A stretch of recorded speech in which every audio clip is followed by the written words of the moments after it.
Getting enough protein while working a 9 to 5 or studying full-time can be very difficult, or so I've been told.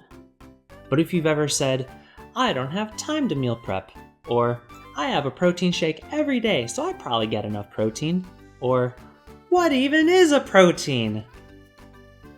then just sit back, relax, and let me talk at you for like 7 minutes on how you can get enough protein every day while being a paragon of productivity. Protein is the building block of muscle, so without enough, you won't be building any muscle. And even if your goal isn't to Giga Chad yourself, consuming a solid amount of protein per day will still support a healthy physique and keep you satiated enough to not overeat on carbs or fat. To maintain muscle mass, you need about 0.5 grams of protein per pound of body weight, but that increases to 0.8 to 1.2 grams of protein if you're looking to increase muscle mass. And 0.8 to 1.2 is a pretty big range. For a 180-pound person, that's a range of 144 to 216 grams of protein. So, to find the right amount for you, I'd recommend trying 1 gram per pound for a month, then trying 1.2 grams per pound for another month, then comparing how you felt to triangulate an estimate for the amount of protein that your body best responds to. I personally feel my best and gain muscle the best at around 1.1 grams per pound of body weight. There's a lot of varying information and opinions regarding whether certain timings of protein consumption is optimal over other timings. So, to avoid confusion, I'll just put in big, bold lettering the current definitive conclusion that exercise science has come to. Annoyingly, this is just one of those things that needs a little more time to research. There's been some research that suggests an optimal window of protein consumption in the 30 minutes following exercise, but the evidence is inconsistent and oftentimes insignificant. There are many variables yet to be accounted for in trials and questions yet to be answered. Perhaps one day the theoretical scientists will agree with the practical scientists. But until then, it doesn't hurt to hedge my bets and have a shake after a workout, as long as I also pay attention to the thing that likely matters more: total protein consumed in a day. Since protein isn't really stored in the body for later use like fats or carbs can, any protein that your body can't absorb in one sitting gets wasted. So you'll want to consume 20 to 40 grams of protein per sitting in 4 to 5 meals in order to hit your daily goal of 0.8 to 1.2 grams of protein per pound of body weight that we talked about before. And in this context, I consider a meal to be 1 serving of a protein plus 1 serving of a carb, since the co-ingestion of carbs in addition to protein enhances muscle synthesis. Veggie's optional. So a meal, by my definition, can be chicken and rice, a protein shake that includes protein powder and fruit, or even just Greek yogurt and granola. Okay, so now that we've established the conceptual side of optimal protein consumption, let's talk about the practical side. Meal prepping is when you bake 5 pounds of chicken breast to eat for the rest of your week, along with your white rice and broccoli, as you cry and whisper to yourself that it is all going to be worth it. Or that's what I would say in my early 20s before I raised my minimum standard of living to include flavor and texture.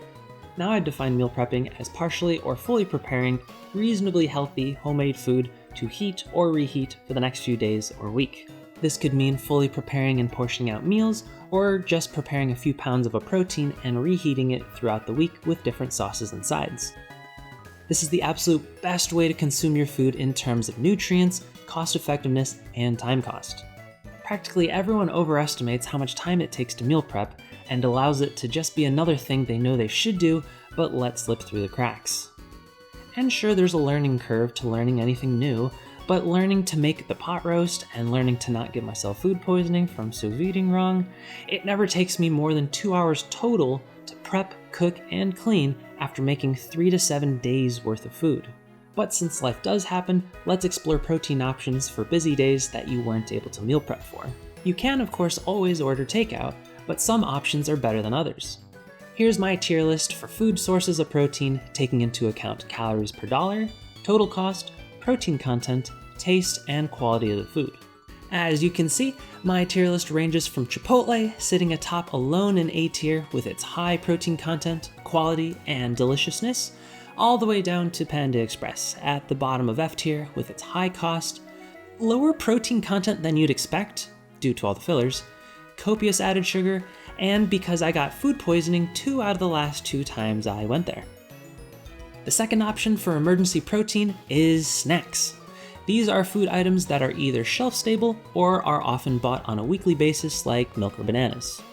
But when choosing these snacks, be careful not to get tricked by good marketing into falsely believing that you're being healthy.